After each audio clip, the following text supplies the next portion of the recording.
So you want to write a book? How exciting. In honor of just finishing my second draft of Bloodlust, which is a vampire romance, extra spicy I might add, I thought it'd be really fun to do a workshop together writing. Now you can do this just for fun, just to see like what your mind creates, or you could do it to create the bones of a story that you want to write. This just makes it really easy for me, so this might work for you because it's quite straightforward, it's quite simple. It means you don't have to like overthink things, which I think sometimes when you go to write a story, especially if you've never written before, it can seem quite overwhelming, and the feeling of overwhelm itself can actually just put you off doing it and you just don't end up doing it. So hopefully this will get you on the track to doing it. So this is my 10-step mini sort of workshop, writing your first romantasy. This will also work for just standard romance, but you know what I'm like, I've always got to introduce like a little bit of magical realism or like a different sort of fantasy world.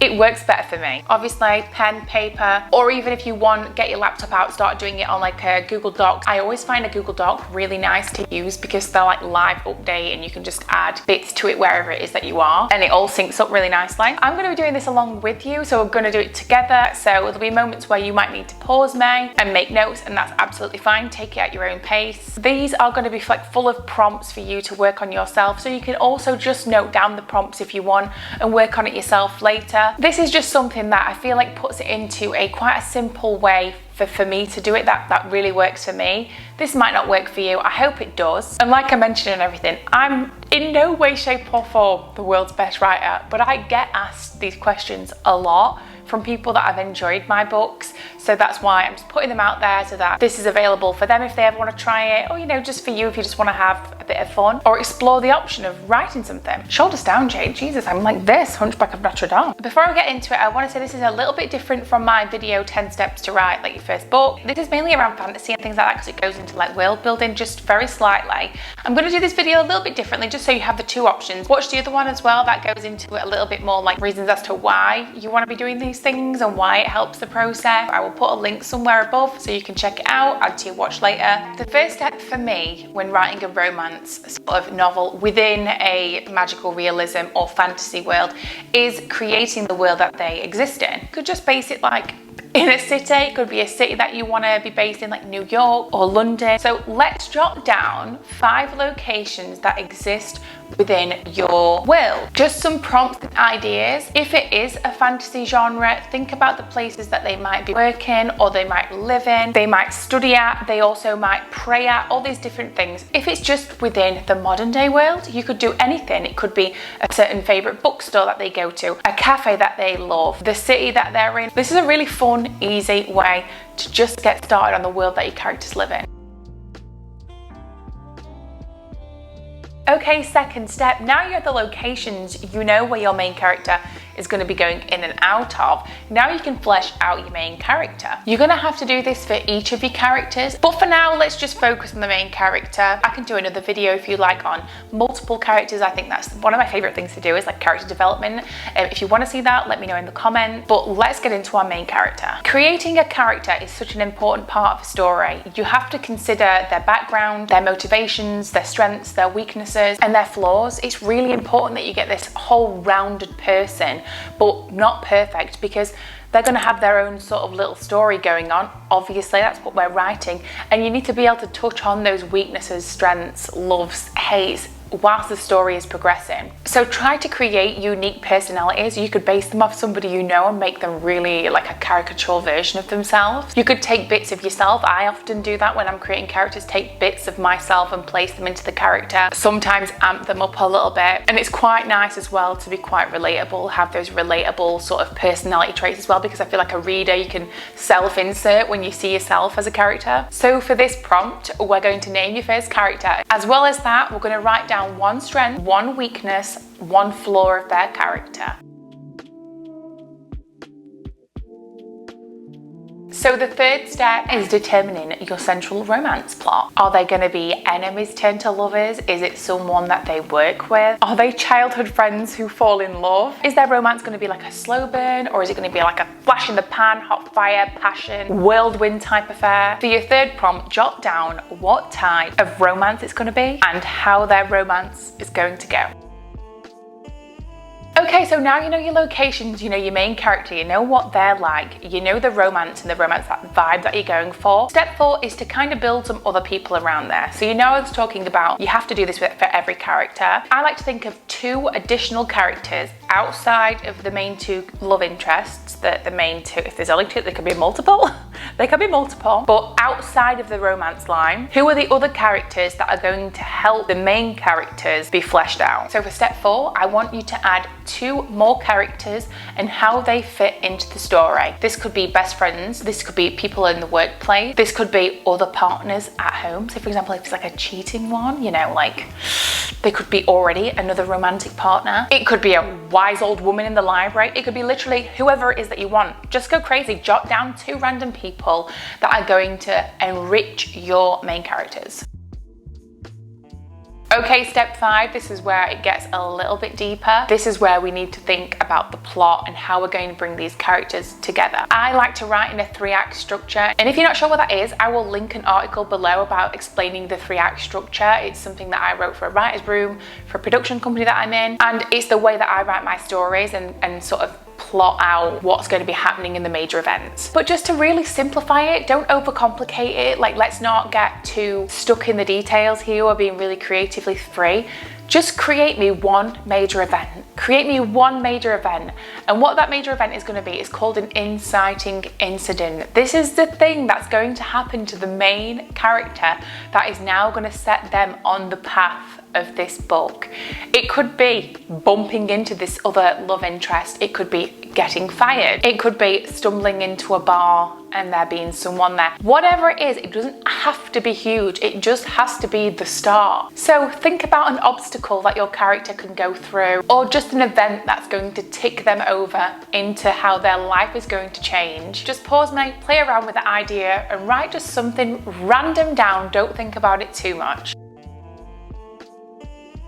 Okay, so step 6 is to start outlining the major moments, what I like to call movie moments, that are going to happen in your story.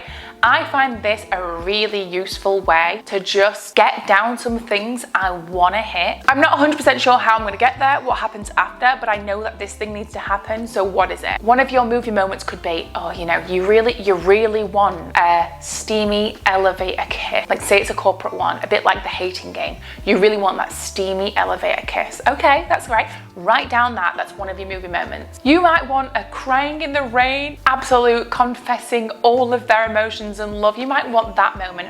Write it down. You might also want a really shocking moment to happen. Maybe that happens later on in the story. Maybe they've got this little romance going and then one of them is caught with somebody else and it's not what it looks like, but they freak out. Maybe they slap them. That would be a great movie moment. So write down 5 movie moments that you just would love to see in this story. Please feel free to take inspiration from things that you've watched, from things that you've read. You can always adapt to make those things your own and make them unique. So pause me now. Try to do 3 to 5 movie moments you want to see in your book. Okay, so steps 7, 8, 9 and 10 are up to you. It's up to you how much you want to go into the detail of it, how much you just want to stay free, but look at what you have created already. You've created your world, you've created your characters, you've even created some side characters. You know those moments you want to hit in your story. You honestly have so much more than you realize right now to get going and just start writing. So step 7 is start writing an outline of your first draft. Don't worry about it being perfect at this stage, because trust me, it is not going to be, and that is part of the fun. Just focus on getting your ideas down on paper, and then steps 8, 9 and 10 are, again, they're completely up to you. These are the 10 steps on workshopping, so it would be daft for me not to say, after you've got like an outline of your first draft, go ahead, just start writing and let step 8 be revising it. Once you've completed a first draft, go back through it and read it. Look for inconsistencies. Oh, the amount of inconsistency I have found, like in my first draft, I will literally describe somebody's eye colour as different in different chapters. You'll be so surprised.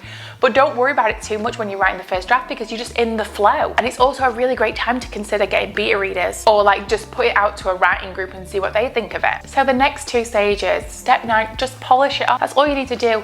Get your feedback from your beta, from your alpha readers, from your writing group, and just polish those things off. You'll get feedback on your first draft that you don't agree with, and that is fine. Like, some people won't like your writing style, and that's fine. They'll not like that. They might like something else, but it's somebody that's going to love your writing style. So don't change it too much beyond your authentic voice, because then you're going to miss out on the people that really want to read your voice. And step 10, I bet you didn't think we was going to get here. Publish it. Publish your story. Let me tell you, there's so many people who are so frightened of publishing their own work, and I'm not gonna lie, when I published A Crown of Cursed Love, I was low-key like worried, because I knew there was 500 people that was getting it because they'd pre-ordered it. I knew they were getting it. I was nervous about that because I knew some people wouldn't like it, and I'm really a people pleaser in the way that I want people to like it and like me. Like, especially if I like people, if they don't like me, I'm like, oh no, why? What have I done? So I'm a little bit sensitive about that. I know, character flaw. But honestly, once I'd put it out there and the feedback came in, and some of it was positive and some of it was constructive criticism, I was like, you know what, this is easy. Like, I'm not taking this personally in the slightest. Some people don't enjoy the story, and that's absolutely fine. There's some books I don't enjoy, and it doesn't mean that the writer's a bad writer or it's a bad story. It just means it's not my cup of tea. So I hope you had fun with that, and there's no pressure at all to do anything with it. I'm literally going to tear that out with my notepad and chuck it in the bin. Isn't it funny how you can create people and personalities and environments from absolutely nothing? Like, when you actually deep it and you think about like what stories do and what authors do and what writing does, it's like, it's a bit weird, just creating people and places from nothing. Strange. Thank you for joining me on this. If you want to do some other workshops together, let me know what you want. It could be characters, it could be plot development, it could be understanding how to structure a story in different ways in the way that I do it. Obviously, there's loads of ways of doing it, and there's loads of videos out there, mostly probably done by people a lot better than me, but I guess I can do it in a way that maybe you'll understand easier, have more fun with, I don't know. But if you liked this video, make sure to give it a thumbs up so that I know that you like this content. And if you're not subscribed and you've only just found my channel, consider subscribing. I have multiple different playlists, whether it's books, beauty, writing, whatever. Come join me. And do me a favor, if you have done this workshop, write down your character name and like their character personality type in the comments. I would absolutely love to read what it is you guys have come up with. And I will see you soon.